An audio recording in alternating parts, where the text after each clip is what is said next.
I assume most people have not heard of me. Most people. I am a lifetime research scientist. I worked for 32 years in the pharmaceutical industry and biotech. My most senior positions were at Pfizer. I was Vice President and Worldwide Head of Research in Allergic and Respiratory Diseases.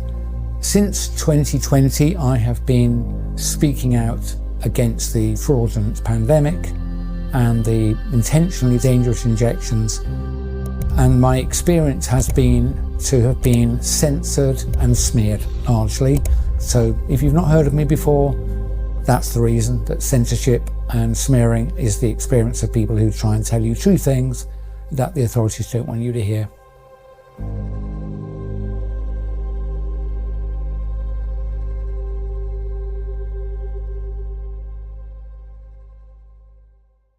I don't want to give up because I'm, nothing to say, but I think I've said enough that if anyone's looking at what I've said or looking for me, they can find me easily enough.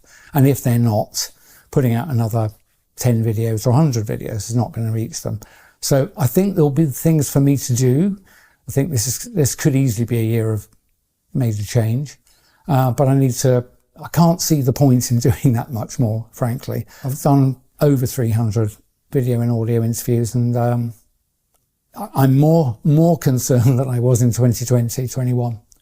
I'm more certain, unfortunately, I wish I wasn't, I'm more certain of the tentative concerns I had then. I've got a much better understanding of the history behind what I call the nonsense, the 2020 lies of the not pandemic. And to inject people with the not vaccines. Yep. I got a much better understanding of all of the work that's preceded it.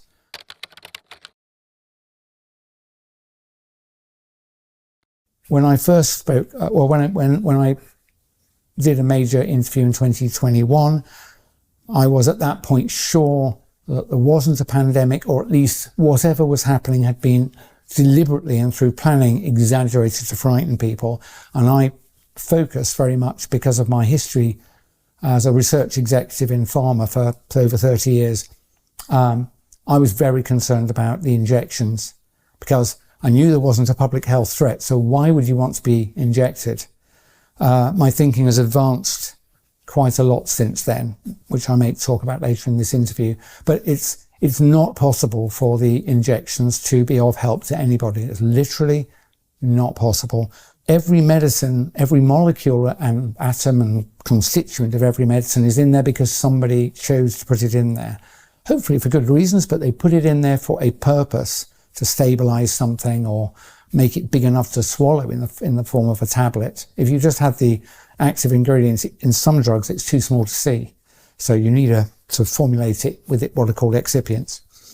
So, but when I spoke before, I could see multiple features in the so-called vaccines that was not necessary, even if I believed the lies about what I was being told about these things. Even if you believed them, it would not be necessary to incorporate certain features about them. And so my bottom line is, I think, and I'm well qualified to make this claim, probably better qualified than any other single person speaking out. They have been designed intentionally to injure, kill, and reduce fertility.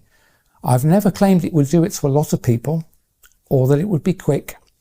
In fact, specifically, I remember saying at the time, I don't think they want to risk injuring and killing too many people early on because people will spot it. What I expected once I started looking around and noticing other things, like there was a talk of electronic money, getting rid of cash. And there was talk of digital ID. I remember Tony Blair trying to do that in the 90s. And frankly, I joined the dots and I could see a world in which you were required to have digital ID, that cash was removed, so you had to spend only using digital money. And I thought, you know what? If I was the evil person, I would say that your digital ID will not be valid unless you're up to date with your injections. And I came across a document from the EU. It's called EU VABECO, VABECO. And it's a scheme that started in 2018. Bottom line is that the EU Commission anticipates a future in which every EU citizen has a digital ID whose validity is governed by whether or not they've been injected with the latest mRNA-based, quote, vaccine. So they anticipate regular injection for the rest of your life. That's, you know, and the idea is it'll improve health and safety as you travel around, which is a lie. It's a lie. You being vaccinated doesn't protect anybody. In fact, I would recommend no one has any vaccines at all, from what I've discovered in the last year or so. But, you know, honestly, when have governments ever given a flying one about your health and safety?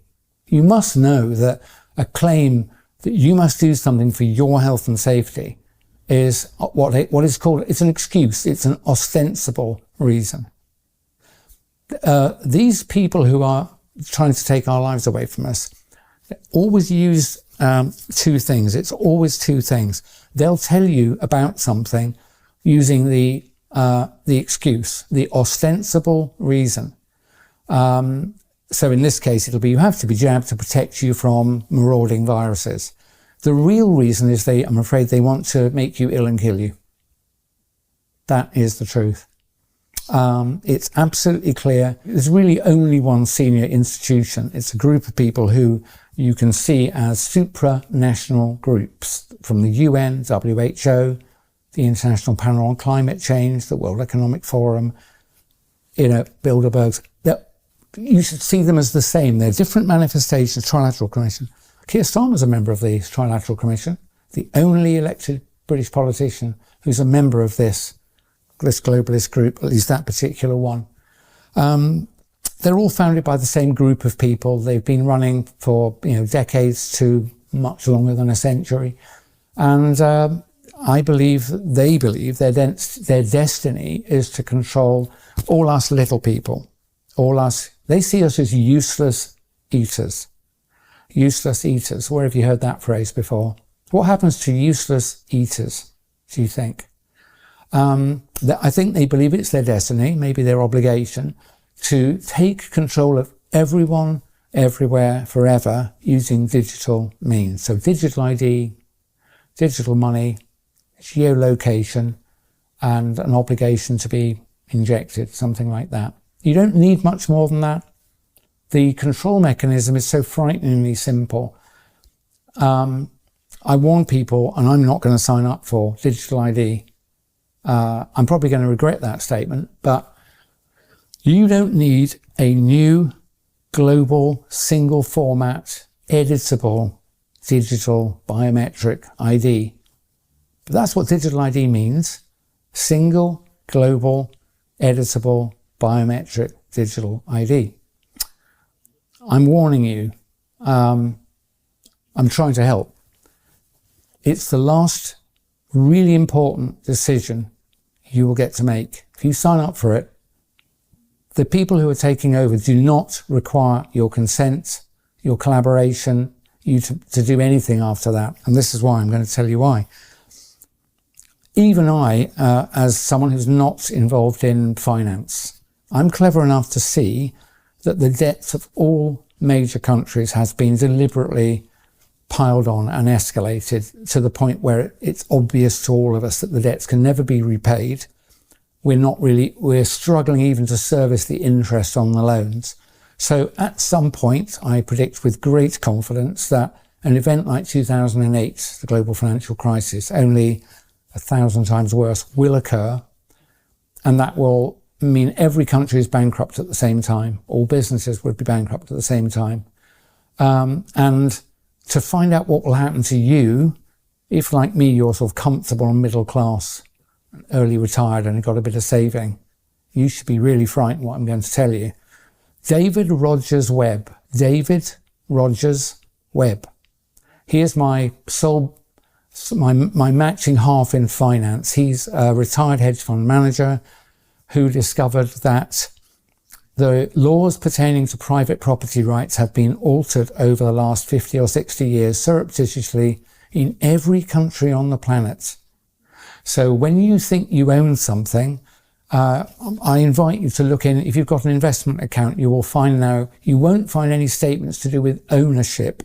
You'll only find the phrase beneficial owner, beneficial ownership. It makes no difference most of the time. You can buy it and sell it. Let's say it's shares, stocks, bonds. You can receive dividends and so on. But the small print says, in the event of a large enough default, all the financial intermediaries who owe money to the people they borrowed it from, and then they owe money to the people they borrowed it from, in the event of a large enough default, the senior secured creditors, the people at the top, may seize the assets ever pledged as collateral by the layers below them. That includes your house, your pension, any stocks and shares you have in an account with an intermediary like Hargreaves Lansdown, AJ Bell and the like, JP Morgan.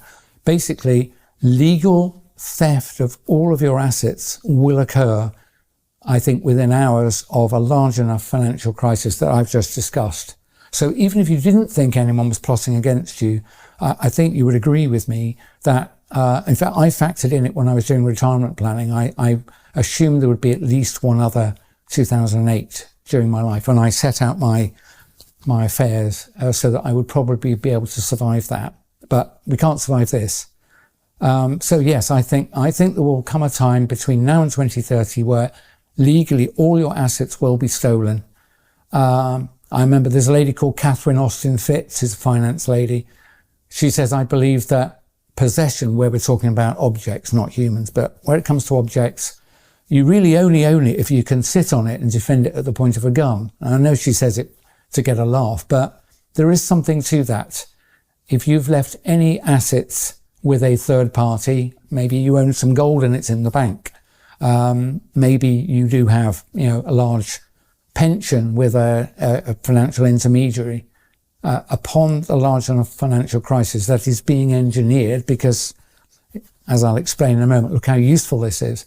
At the moment of that big enough financial crisis, all of the institutions will be bankrupt and all of the assets will be moved legally, stolen legally, and they will belong to the senior secured creditors, because those assets have at some point been used in a financial transaction. There's no point in you protesting that they haven't told you they borrowed it and it's not really theirs. This has been tested in a major court in New York, where one financial institution was both the custodian and acting on behalf of senior creditors. So it stole the assets of another of its clients. And it went to court, and I'm afraid it was found that they were legally able to do that. So David Rogers Webb, a free book called The Great Taking is my gift to you. You should go and read that. So that's part of the takeover. It is a takeover. It's a global coup. And I've explained that if you sign up for digital ID, it'll be the last really important decision you make, because your digital ID will be the only thing that your governments, institutions, and anybody authorized by those holding power will recognize you through. So you won't exist anymore. You'll be replaced by a QR code. You are not a number. You're an address to some resources. And that makes it particularly dangerous, because those resources can be edited. And one of those fields, for sure, will be your vaccination status. And I'm absolutely sure, because I've seen it written down in multiple documents, that your digital ID will only remain valid if you comply with the conditions of validity. So one of them will be, have you had your latest recommended or mandated jabs? And because of the fact that I'm qualified in toxicology and worked for decades with others in what's called rational drug design, when I look at these jabs, the constituents, I am certain, formally certain, that they were designed to hurt you. And so, the digital ID will lose validity unless you roll your sleeve up. You must see that's designed to injure and, I believe, ultimately kill you. But you won't be able to escape that, because all your money will also be associated with your digital ID. So let's say you've gone to a supermarket, you want to buy a drink and a sandwich. You'll beep them through and it'll say, how do you pay? And it'll say, present your digital ID. And the cash register, as it were, the cashless system, won't proceed until you show it your QR code. And if you're not vaccinated, and if that means your digital ID is not valid, it will say, sorry, transaction refused. The merchant will not be able to sell you the product. So you can see how difficult this is. Now, a valid digital ID, just like a valid passport, is today required to cross a border. And I have no problem with a passport, of course. But I'd be pretty cross if to buy petrol I had to show my passport, or to buy a bottle of water I had to show my passport. But that is what's coming. You'll have to show your digital ID. If you said hurty words on the internet, you might find that your digital money doesn't work. If you're outside of your 15-minute zone and you're not authorized to be, you will not be able to buy anything. That's what's coming. It's the ultimate tool of slavery, the digital. It's called the digital gulag by other people. I think that's not a bad phrase. And the way to stop that happening is to put your foot down and don't sign up for it. If they tell you, say you're, if it's the government, they might say we're not going to give you benefits unless you sign up for digital ID. I can't help that. I'm going to tell you, you at this point have to choose. Obviously going to engineer it so that you'll feel you can't refuse. If you sign up for it, your life is going to end. Your free life is going to end. So I would say, like I always did with the jabs before I really knew what was going on, I would say, don't decide anything now. Defer your decision a month, maybe another month. Same with digital ID. Please, when it's first put to you, and especially if they threaten you, we'll have to fire you if you won't sign up for this. This is good for you, is it? Why would they threaten you? Why would they punish you for not doing something that's supposedly good for you? And the answer is, I mentioned earlier, always two reasons: the ostensible reason, the excuse, or the real reason. And the threats come because the real reason is what I've been telling you. It's for bad. So if they tell you they won't pay your benefits if you don't sign up for digital ID, I'm going to ask you to swallow hard and not sign up. You might have to sign up in a month or 3 months. Don't sign up. The more people who don't sign up, the more likely we are to be able to defeat this, because other people will be taking their lead from you. So if you've got children, I think you should be willing to go hungry for a bit. If I have to, I will, in order to stop this happening. So I've made the bold statement, I'm not going to take on a digital ID. And some people have said, you will lose access to your money in your bank accounts. Do you know what? So be it. If I sign up for it, what's going to happen is what I've outlined to you. Money's not going to matter. One, they'll steal it. And secondly, I don't want to survive in a world in which I'm beeping my way into and out of shops and beeping my way to buy some moldy bread with insect flour, right? I'm not going to live in that world. So I'm just going to stop. And the worse the punishment threatened, brought upon me, the worse the retribution, the more sure you should be that this is a bad thing. So even if they say we're going to fire you, say respectfully, I don't trust this system. I'm going to defer my decision. I'm not going to sign up this month. Let them fire you. I think they'll have to give up. Remember NHS 100K when they said, we're going to jab you all or you'll lose your job. And 100,000 of them campaigned on the street. And the government actually gave in the next week. So there's enough power if we only just take our courage in our hands. And you only need courage when you're threatened. You need some courage now. You need some courage now. I'm not frightened. I don't look frightened because I'm not frightened. Everyone's life comes to an end eventually. I don't want it earlier than necessary. But if I do what I think these evil tyrants want me to do, the end of my free life has been reached. Honestly, I think we can defeat this if enough of us are reasonably brave. You don't need to fight anybody. It would be pointless. They'd love you to get young, strong men if you get fighting on the street. I bet the government would love that. Never been my style. But the way to fight it is literally not to comply. So don't sign up for digital ID. I would say if they tell you there's another scary event and you need to go home and stay in, go out for a long walk. Go and find several friends and go for a long walk. If you believe at this point what you're being told on the mainstream media, I've lost all sympathy for you. So you don't have to do the research I've done, and you don't have to be a conspiraloon at this point to work out that something very bad is happening. So don't let them inject you with anything, is my recommendation. And don't allow yourself to be locked down or forced to wear masks or frightened by anything. It's all lies, all of it. And you've got to take the courage in your hand now and think, do I trust the BBC or this guy, Dr. Mike Yeadon, who warned you about the toxicity of the expected toxicity of the injections I warned about in writing before they were authorised in December 2020. And every day I've wished I was wrong, but I'm not wrong. And having been right about that for 4 years, then I think at least do me the honour of exploring some of these things. So I've talked about David Rogers-Webb.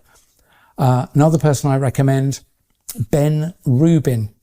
Again, I recognise a brother. He was in corporate consulting in one of these, I think KPMG or PricewaterhouseCoopers. And he has discovered that 20 years of his career was to do with like globalizing corporate systems, information systems and so on. And I think when he realized that he'd been part of, preparing an unpleasant scenario, a bit like me with pharma. Luckily, I had retired before I realised what was going on. But just to be clear, I would not take a commission in pharmaceuticals or biotech anymore. I wouldn't work in that sector anymore. I don't trust it, and I don't think it's a good thing. So Ben, look at what Ben Rubin is saying. Ben is a guy who spends a lot of time looking at like whole of governments, looking at whole of corporations, looking at integrated systems. And so he will do a much better job of explaining, as it were, politically how we got here. But I think I'm pretty good at telling you, don't take the vaccine, and don't be frightened by the lies they're going to give us. That's what I would say. And for goodness sake, don't sign up for digital ID. If you feel compelled to, I'm really asking you, defer the decision to do it and watch the punishment, and know that if it's genuinely good for you, why the dickens would they punish you? Why would the threat escalate until they might even say, if you won't take it, we're going to imprison you? They won't start there. They will literally start there with a financial disincentive. So defer the decision, even if you think you're going to have to sign up, please, because I think we can defeat them with that one move. And the other one is, don't believe the lies anymore. There's nothing much to be frightened of other than other humans, really. Other plotting humans are the thing you should really worry about. And there are plenty of them, and I'll name one of them, our former Prime Minister, Tony Blair. He's not a good person. He's really not a good person. So we came into government, you will remember, not left, not right, but the third way. Do you remember the third way? What it involved was public-private partnerships, which meant we'll borrow money from private financiers and we'll spend it on public services. So that means your country will improve without you having to pay any taxes. And when I heard that, I thought the chickens will come home to roost. And so we got lots of new hospitals. We didn't have to pay for them at the time. We were just servicing the loan, something like that. Chickens have come home to roost. The country now has enormous structural debts. And I think debt repayment it's either the second or the third largest item on the budget already. It's more than we spend on education. Next year, it'll be even more. And, it will become the largest budget item if the country survives long enough. So Blair, we voted him in. Blair has, all the other countries in the West have been guided to do this. So they've all borrowed so much money that they are effectively bankrupt. There's probably no hiding from that, but let's not make it easy for them. So yeah, they bankrupted the country and they've hidden that, but it's very clear to people like David Rogers-Webb. And I anticipate we'll have other scares, like, honestly, if they tell you about bird flu, it's like a chicken with a cold. You know, have you ever seen a chicken with a cold? Have you ever seen them coughing, sneezing? Birds don't get flu. Birds do not get influenza. They don't. They do not get influenza. Spend 5 minutes looking at the bird, the respiratory tract. Look at the lungs of a bird. You realise it's so different from a mammal's lungs. It's like you would realise why they can't get colds or flu. So they're lying to you about these illnesses. Birds can get sick, but they haven't got flu, and it's not contagious. So, and the PCR test is a measure of nothing. It's fraud. And when they tell you, oh, we found bird flu in a flock in Aldermaston or something, they will have used PCR, which is fraudulent, to get that result. And they could make the birds sick in any number of ways just by treating them badly. If they overcrowd them, that will make them sick. If they stress them, that will make them sick. And if they then come in and test them, they can claim bird flu in the flock. Then they can kill all the birds. And then they can say, oh, look, bird flu's going around. Then they'll lie and say, first case of bird to human transmission. It doesn't even exist because, like I told you, birds don't get colds. Birds don't sneeze. Have you ever seen a bird coughing? Please, you must know they're lying to you. And I wouldn't think monkeys get pox either. Really. They're hairy. Anyway, I haven't looked at that one in any great detail. But what I have looked at since I last gave a substantial interview, this one's often very difficult. When I was younger and I was taught biology and so on, so I didn't work in virology. So I remember being taught things and then I remembered them. And I'll come back to what knowledge is in a minute. So I was taught that colds and flu are caused by submicroscopic infective particles called viruses. That's what I was told. They float around, you inhale one, if you're susceptible, you get a cough or you get a cold, whatever it is. And that model seemed okay. I didn't work in the field, so I never examined it again. And this is an example. I'm asking you to ask yourself what you know, what you really know. I've had to do that I thought I knew quite a lot, and I've realised over the last 5 years I don't really know anything. So knowledge. I think there may be multiple kinds. I'm not a philosopher, but there's at least two different kinds. One is things you know because you yourself have done the work. Maybe if you grew some crops or had cared for an animal or another person. Things you know from things you've done personally. You've verified them. Then there's the other knowledge, which is most of what we call knowledge, which is, I would characterize it as someone told you and you chose to believe them. If you ask yourself honestly about what you know, how much of what you know belongs to the second group? Someone told you and you chose to believe them. I think it's most. So I had to be humble, not the big man, big clever scientist. I realized most of what I've been taught is a lie. It wasn't an easy thing to come to grips with. Partly why I wouldn't work again in the sector. I couldn't even do an honest job because I don't trust the literature. But here's the thing. So I was told this is how flu and colds work, that flu and colds were due to submicroscopic infective particles called viruses. And that you caught them from another person, you could give them to a person. That's what I was told. That's the model. That's the scary thing they tell you.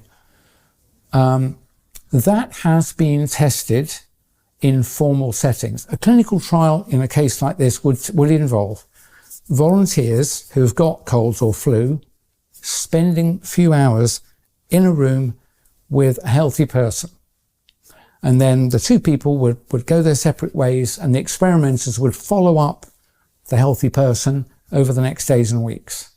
Now, if contagion, transmission was occurring, you would expect over time the people who've spent a few hours with someone with a cold or flu would get colds and flu more often than the people who didn't spend time in the room with the person with cold and flu. And they had matching controls. People spent time with someone who was perfectly well. So they were the controls. They went off. The people who spent time with a person with a cold, they went off. And here's the thing. For 100 years of these clinical experiments, the people who spent a few hours with the person with a cold or flu got colds and flu no more often than the people who spent a couple of hours in the room with a well person. contagion of acute respiratory illnesses does not happen. Now, many of you will protest and think, I'm certain I got it from my brother-in-law, or I gave it to my workmates. I will say those observations are consistent with contagion. They're not proof of it.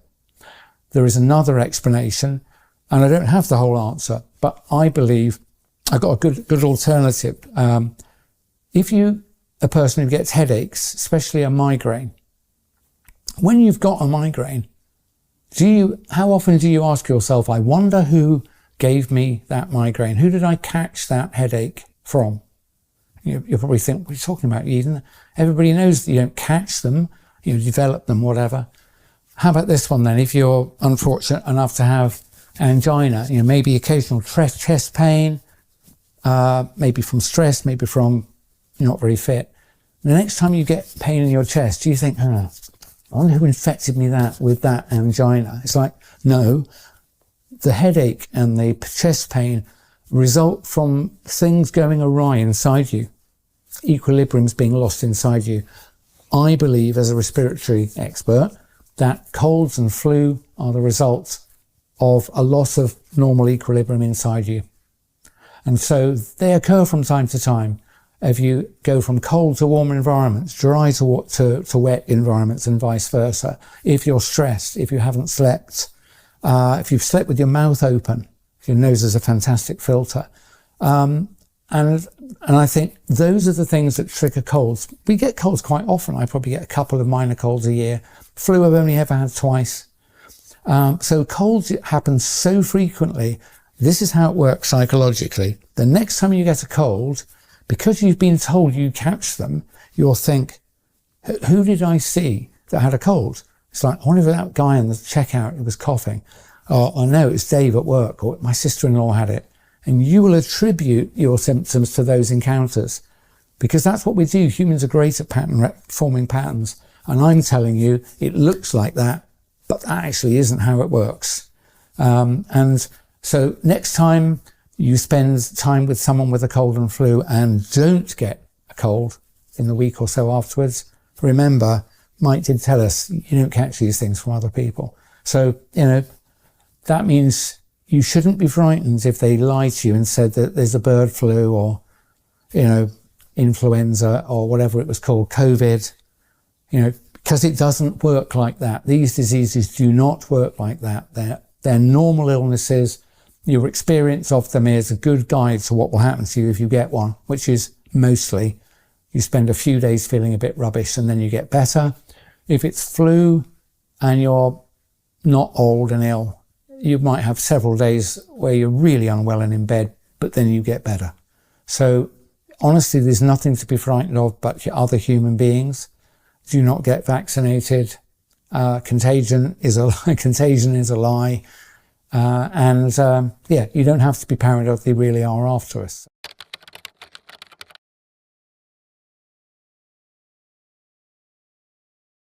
I would like to come back to something very, very important that I've discovered. It was absolutely horrifying. And when I tell you, and it's right in my field of expertise, I was the vice president for years of new therapeutics for allergic and respiratory diseases, ANR.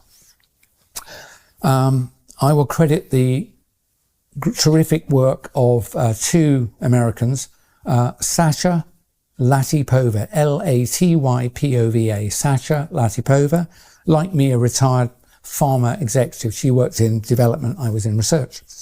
And a legal scholar called Catherine, with a K, Watt. Catherine Watt, W-A-T-T. They write on Substack. They have uncovered the fact that vaccines have never been intended to reduce diseases or to help you. They have always been what I have determined the COVID shots to be, which is materials that harm you and do you no good. And of course, that's so horrifying that you think, oh my word, all of them? Yep, all of them. I'm not saying they're all as dangerous as COVID jabs, but none of them were good. And rather than trusting me, go and read the work of Sasha Latypova and Catherine Watt, and then it's up to you to decide, okay? If you think that's wrong, that's fine. But one thing Sasha and others discovered, and they shared it with me before they even published it, and as soon as they told me, I knew it was right. Can you remember a time, those of you who are over 60, I'm nearly 65, can you remember a time when you were young when very few people were allergic to peanuts? And very few people were allergic to anything. You probably can, can't you, older folk like me? What we discovered is that if you inject a person with a foreign protein like peanut oil, if you inject a person with tiny doses of that, especially if you do it 2 or 3 times, that person becomes fiercely allergic for life to peanuts. Imagine if you were to inject a whey protein from milk in a tiny dose, so small that you probably wouldn't even notice it on the ingredients list. And if you injected that into your child a couple of times, when they grew up, they might end up, not all of them, but many of them will grow up allergic to milk and milk products and anything that's got whey protein in it. Imagine if they injected you with a beef protein that came from plasma, for example. You often see that in products. A tiny dose, a really tiny dose, so small it'll be off the bottom of the ingredients list, and you injected that person twice with it, they'll become intolerant to meat. Unfortunately, that is all true. All of those ingredients have been found in at least one of the vaccines on the vaccine schedule in America, and they're pretty much global products. These diabolical people have included components in the jabs that your children have been given and you may have received that were designed to sensitize you to every single basic food item. You know, to wheat, to corn, to beef, to chicken, to milk. That's why the number of people, I think like 1 in 3 people has some kind of allergy. It's like, they didn't, when I was young, they didn't. Sasha Latypova was born in the USSR, and as she said in her fruity Russian, she said, when I was young, no one had allergies. When she came to America, I think in the 80s, it was like, what gives? And so she was probably perfectly poised to spot this. And so she discovered this, and she noticed that a scientist called, I think it was Charles Richet, something like that, 1902, 1905, given a Nobel Prize for discovery of this mechanism. If you give tiny doses of foreign protein into a person, separated by 2 weeks, they become violently and permanently allergic to that substance. You know, even if you touch it on the skin or put it just in your mouth, on your tongue, or certainly if you eat it, you've got a worse than even chance of having an allergic response to it. These people have sensitized you, those of you who've been vaccinated, to large amounts of the natural environment. I mean, how diabolical is that?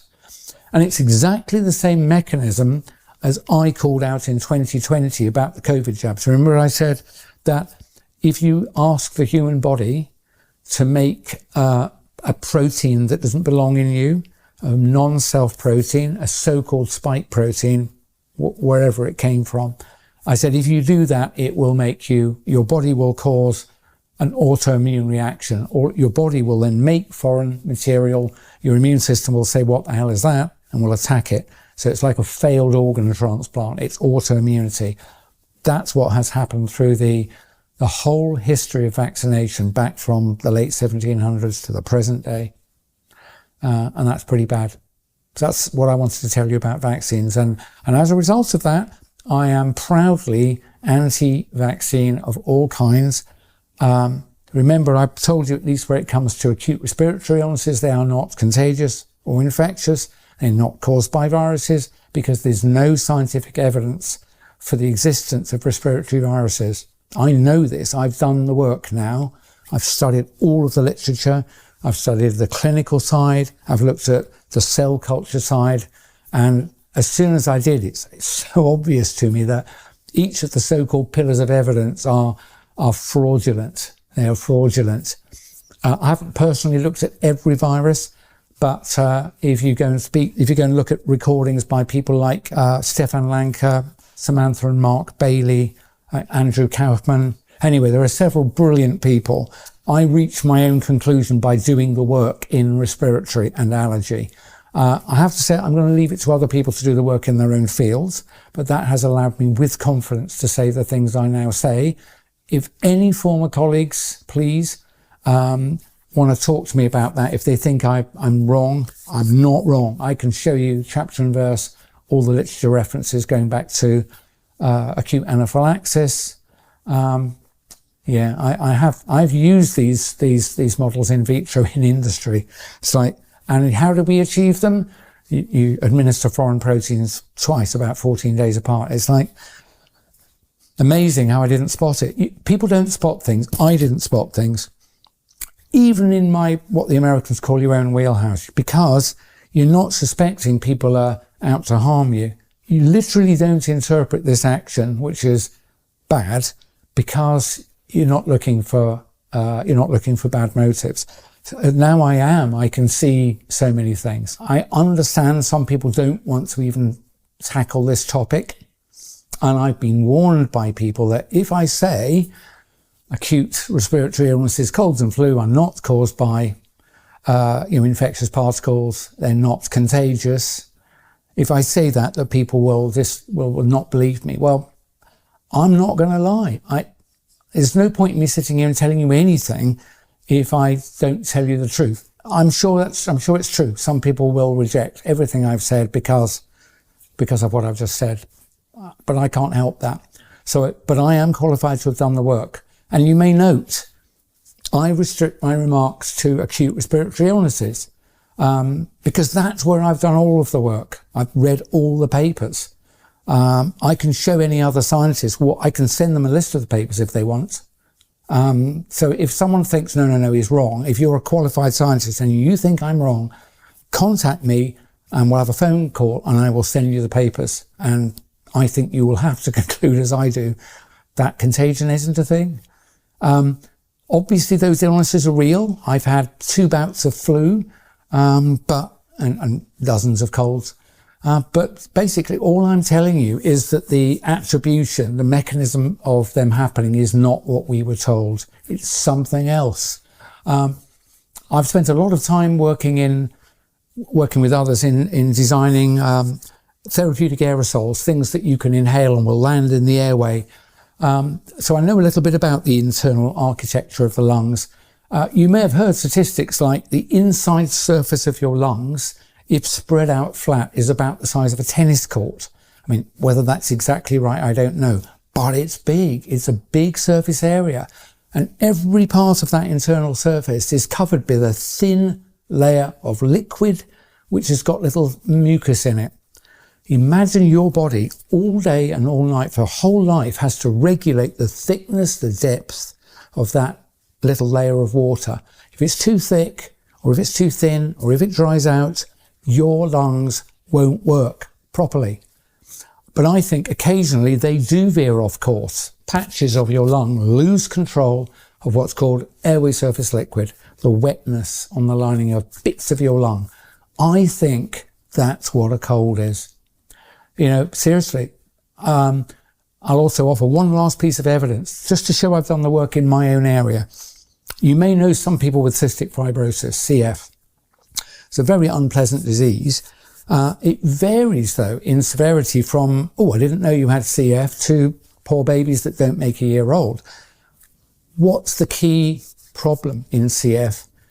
It's to do with regulation of the state of hydration of your lungs and also your gut to some extent. People who made adulthood with cystic fibrosis, not the most severe cases. What's the most common thing that happens to them? They get colds very often. They can't regulate the airway surface liquid layer very well because the cystic fibrosis problem they've got, that's part of the machinery for regulating it, is broken. When I thought of that, I thought, oh my word, that is why. So basically your health excursion, getting worse and then getting better again, is very similar to the episode that some people with cystic fibrosis have, because I think it's fundamentally the same mechanism. It's not caused by floating particles called viruses. It's caused it's not a conscious thing, but when you lose control of the balance. It's called homeostasis. When you lose control of the balance inside health of your lung, you might just get a scratchy throat, a bit of a cough, and you bounce back. Oh, I thought I was getting a cold there. Or you might get a bit of a cold, or you might really go down with something chesty, or you might have to take to your bed. And I think those are like a nested series of excursions from health and back to health. All right, that's what I think colds and flu are. They're not contagious. They're not caused by viruses. And I've given you a better explanation for what a cold is than the official story. So I invite you to take that on board. So yeah, I understand people not wanting to speak about viruses, but I think if you know the truth, you just have to speak it or get off the stage.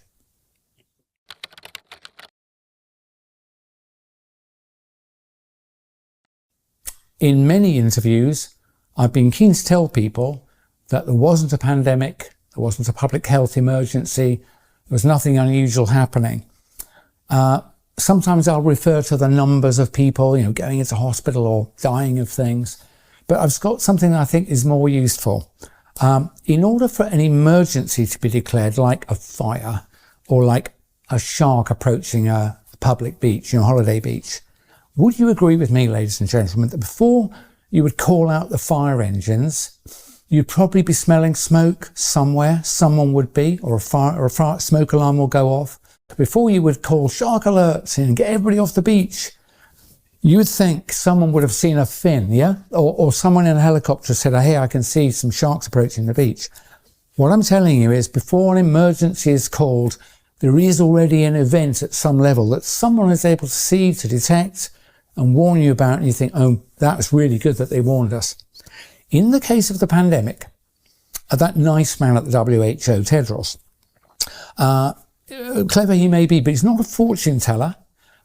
He doesn't have foresight. He hasn't got long-range binoculars. He's not got a time machine. In order to declare a pandemic, which I think he did in 2020, March, whatever it was, he has to have some evidence of that. There's a little problemette, ladies and gentlemen. Not just me, but Dennis Rancourt in Canada and many other researchers have looked for signs of illness, respiratory illness, which surely would be growing somewhere in a small way in order that the WHO from their esteemed exalted position could aggregate all that data and go, oh my word, it looks like there's something like a pandemic beginning. There is nowhere in the world that you can find increased frequency of respiratory illness and respiratory deaths anywhere until after the WHO called a pandemic. Ladies and gentlemen, they called a pandemic with no evidence of a pandemic because they lying to you. They were lying to you. Then they created all our governments created the impression of a pandemic by misusing a test that doesn't measure what it says, PCR. There's literally, what we had is a pandemic, a rollout of the test. It's as simple as that. Increased number of cases everywhere was a pandemic of a rollout of a rubbish test. It's not a mistake. They knew it was rubbish. They designed it to be rubbish. They designed it to produce positives where there was no illness. And then when people died, they said, oh, they had COVID. They literally did that. And then, I'm afraid, medical procedures in care homes and hospitals led to people being killed. But this is old news. You've heard all this before. I just wanted to tell you, you can't have an emergency without some sign of that emergency emerging somewhere. You need that information in order, as a leader, to say, I'm afraid, folks, I've got bad news. There's an emergency coming, batten down the hatches. For these pandemics, they just lied to you. Nothing was happening. If you go and look for it, you'll not find the evidence. They called the pandemic, and then the data started arriving, which was fraudulent. So it's as simple as that.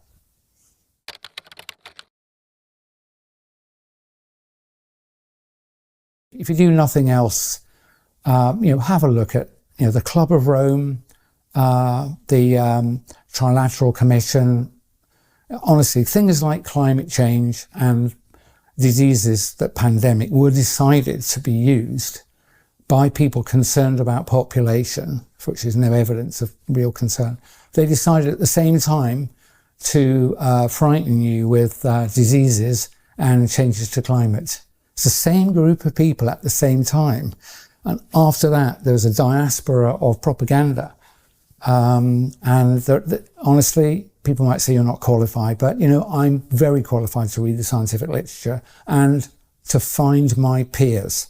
So I've found at least 3 or 4 people who've spent longer in atmospheric science and climate than I've spent in pharma R&D, and there is no question that there is no significant change to the climate of the world since pre-industrial times. Some people think it's a degree warmer or so. We're not sure. We weren't measuring it very much. Honestly, where do you think they got the temperature data from when there were virtually no thermometers? And they weren't calibrated to each other, and no one checked what the records really said. So this idea that they know it's 1.5 degrees, it's a lie. The temperature of the world has changed much more than that repeatedly in geological history, much more than that. But the key thing you should know is there is no connection between CO2 in the air and the temperature of the surface, by which I mean, because people say, oh, it's a greenhouse gas. It's like, yeah, we don't live in a greenhouse. A greenhouse is a closed system. If you modify CO2 in the atmosphere, a pretty much open system, all that happens is the bits that are warmed transfer their energy to other atoms, and then they radiate them back out into space. The reason we know this is that there are ice cores from deep polar ice that have been looked at by several independent groups. What they all show is, yes, temperature has modified over time. Atmospheric CO2 has modified over time. Here's the important information. Changes in temperature always preceded change in atmospheric CO2. Atmospheric CO2 moves in response to the change in temperature. Warm water doesn't hold as much CO2. The seas are big. There's a lot of volume of the sea, so there is a lag. But after temperature of the air has warmed up, after a large lag, the sea warms as well. It releases some of its CO2. Everybody knows a fizzy drink loses its bubbles, which is CO2 dissolved, loses its spheres when it warms up. So what I've just told you is true. Warm water holds less CO2 than cold water. When the Earth warms due to changes in solar output, modification of our non-circular orbit, alteration of the angle of the Earth to the solar ecliptic, any of those things and maybe others, whatever it was that makes the Earth warm or cool, the CO2 movement takes place afterwards and in the same direction. So all of this fear-mongering about burning fossil fuels, adding CO2, and that will change the Earth's climate, it is a lie. And they're lying to you to frighten you and to get you to accept, for example, restriction on internal combustion cars. Given what I've just told you is true, why would you not have 100-year-old technology that's being refined and is the exhaust coming out of very good cars today is cleaner than the air coming in through the intake in any city that's a bit grubby. It's that good. Catalytic converters, nitric oxide converters as well in things, especially in diesels, computer controlled fuel injection, stop start. They're literally the air coming out. You can't smell petrol when you walk around London. When I was a kid in a big city, my eyes would stream from the raw petrol pouring out from the cars. So there's no justification for restricting the use of cars, petrol cars. You know the restrictions with electric vehicles, but my conclusion from watching other people who understand engineering, the push for EVs is nothing at all to do with getting you into an EV. It's to get you out of your internal combustion engine car. And the the zero emission vehicle mandate that our government has specialised in, which requires automotive manufacturers to sell a higher and higher proportion of their total sales as EVs each year, the effects of this will be to destroy, to bankrupt and reduce the mass manufacturing conglomerates, people like Volkswagen, Audi Group, Ford, and so on. They will be bankrupted. Now, they may be collaborating with World Economic Forum or not. It doesn't really make any difference. The quick example of Volkswagen Audi, they're not allowed to sell the number of cars we would like to buy, petrol and diesel, because the company and the main dealers know that they'll be fined £15,000 a car if they don't sell 28% as EVs. So they're going to restrict, and they are already restricting, petrol and diesel sales, and it's only 2025. They also can't sell very many EVs because the European cars are a lot more expensive than the cheap Chinese imports. I'm not having a go at China. I think this has been arranged by global financiers. On the one hand, it's like a 1-2 punch. You can't sell petrol and diesel because we're not going to let you. And oh dear, your cars are uncompetitive with the cheaper Chinese cars. There are 180 Chinese EV makers. At the moment, I think 1 or 2 is profitable. And I saw a press report from the trade press that said by the end of this decade, 7 to 9 of them will be profitable and the rest will have gone. What that tells you is someone is willing to spend hundreds of billions of dollars to manufacture cars, I would suspect, at a loss, in order that they can be delivered to Europe at a loss, in order to destroy the mass manufacturing capability of Europe. And as a result, it'll be, oh dear, there are simply not enough cars to go around anymore. So in the end, they won't need to mandate it. There literally won't be any. So, and that's one big concern I've got. You might think, why would I comment? I like machinery. I commented before that I like wrenching, spannering my own vehicles, cars and bikes mainly. And I was filmed in 2020 in my bike shed.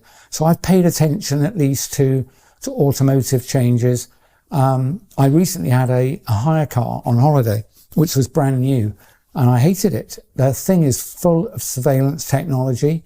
It's full of, I think they're called ADAS, Automated Driver Assistance System, something like that, ADAS. And it's an EU set of regulations, but it will be rolled out worldwide. And they're the things that are slightly irritating, that beep at you if you're 3 miles an hour over the prevailing speed limit. Will shout at you if you don't stare out of the windscreen constantly. If you take a hand off the wheel, it'll tell you to put your hand back on the wheel. Those have, on average, I read in a trade press, over 10 cameras in the car, only a few of which are outside.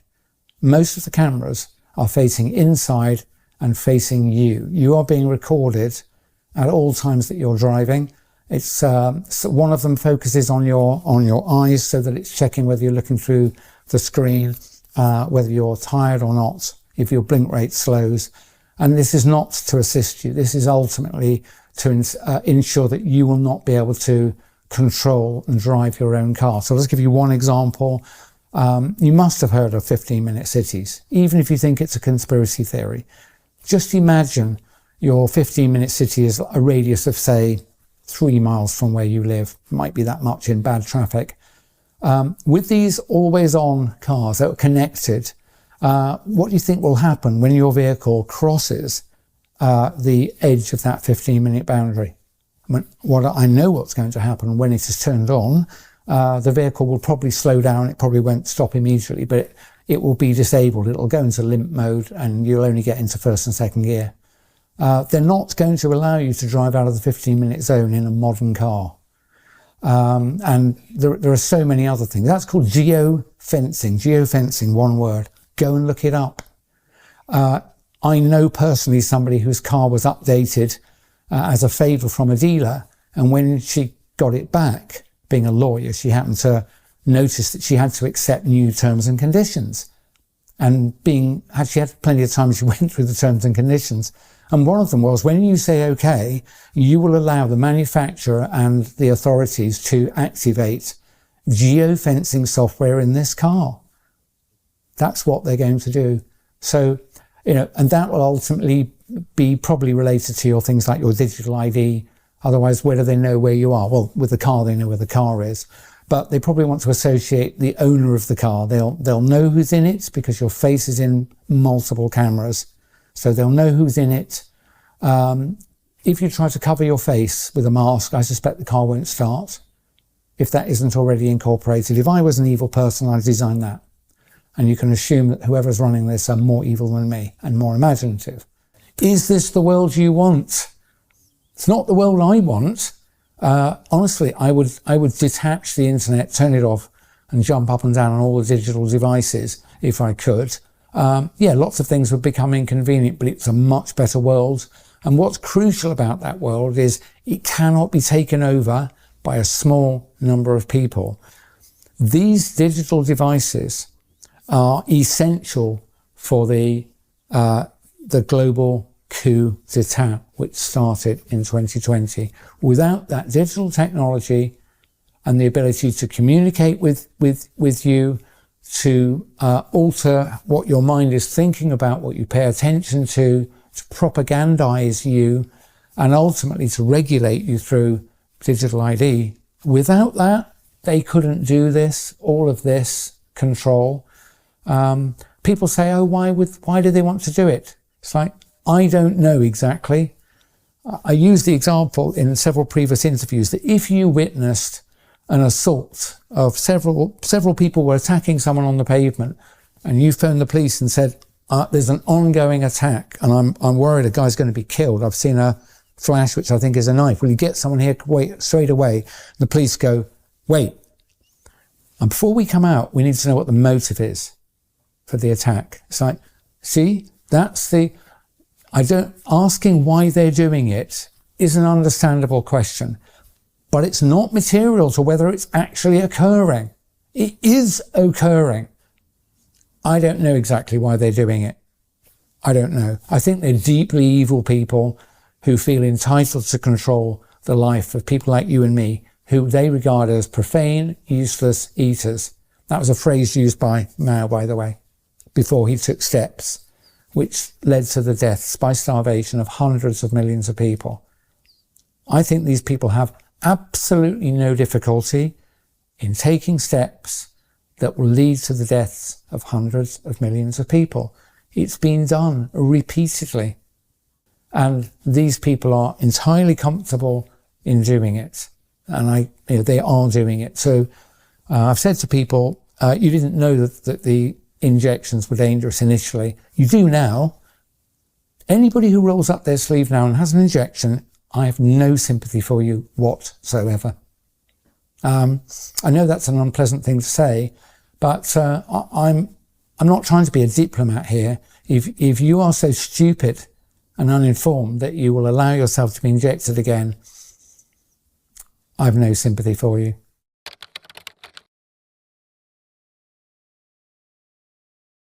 I think it's very important to recognise that there aren't any heroes out there that are going to descend from on high and save us, and I'm certainly not one.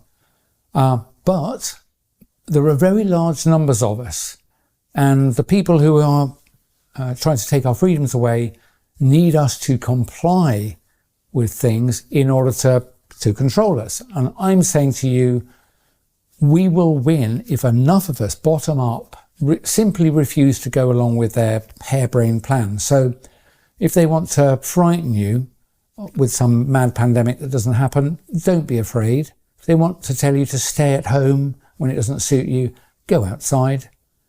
If they insist you wear masks, don't wear masks. There's no possible benefit for you wearing masks. Certainly, if they want you to roll up your sleeve, do not accept any injection, certainly not of these mRNA technologies. They certainly like their digital control technologies, so do not sign up for digital ID and many other things really, but try and stay healthy, go and talk to real people, give them a hug, and eat good food, exercise, be out in the daylight, and we'll be all right as long as enough of us do not comply.